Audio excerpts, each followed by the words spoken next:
আপাতত দিল্লির আশ্রয়ে রয়েছেন শেখ হাসিনা। তাকে কি হত্যা করার পরিকল্পনা করা হচ্ছে?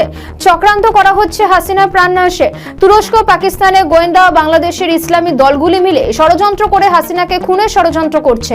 হাসিনাকে হত্যা করে ভারতকে বিপদে ফেলতে এই ছক কষা হচ্ছে বলে সূত্রের খবর। হাসিনাকে ঘিরে একতরফা হত্যা ষড়যন্ত্র করার অভিযোগ উঠেছে। এই নিয়ে আন্তর্জাতিক রাজনৈতিক মহলে শোরগোল শুরু হয়েছে।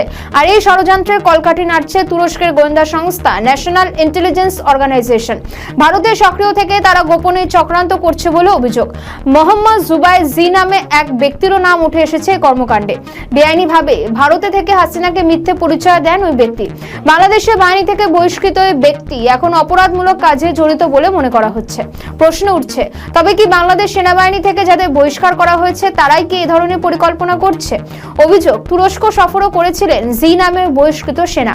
শেখ হাসিনাকে হত্যা করার পেছনে আসলে এক ঢিলে দুই পাখি মারার কাজ করতে চাইছে ওই চক্র।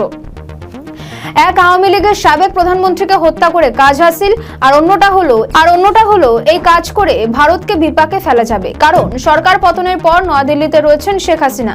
তার প্রাণনাশ করলে ভারতের আন্তর্জাতিক বিশ্বে মর্যাদাহানি হবে। কারণ তখন এই অজুহাত দেখিয়ে দোষ হয়তো এড়ানো হবে যে এত বড় রাজনৈতিক ব্যক্তিত্বের ক্ষতি হলে ভারতকে সামনে দাঁড় করানো যাবে। আর এখানে কার্যসিদ্ধি হবে অপরাধ চক্রের। এর পাশাপাশি জি নামে ওই ব্যক্তির বিরুদ্ধে একাধিক সাইবার ক্রাইমের অভিযোগ উঠেছিল। অনলাইন জালিয়াতি করে টাকা আত্মসাতের মতো অভিযোগও উঠেছিল ওই ব্যক্তির বিরুদ্ধে। তবে এর আগে শেখ হাসিনার বিরুদ্ধেই বাংলাদেশের বিরুদ্ধে ষড়যন্ত্র করার অভিযোগ উঠেছিল।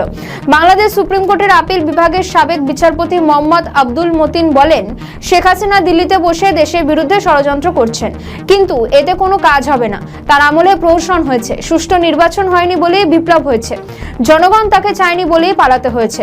অসংখ্য মানুষের রক্তপাত ও প্রাণহানি ঘটিয়েও আওয়ামী লীগের মধ্যে কোনো অনুশোচনা নেই।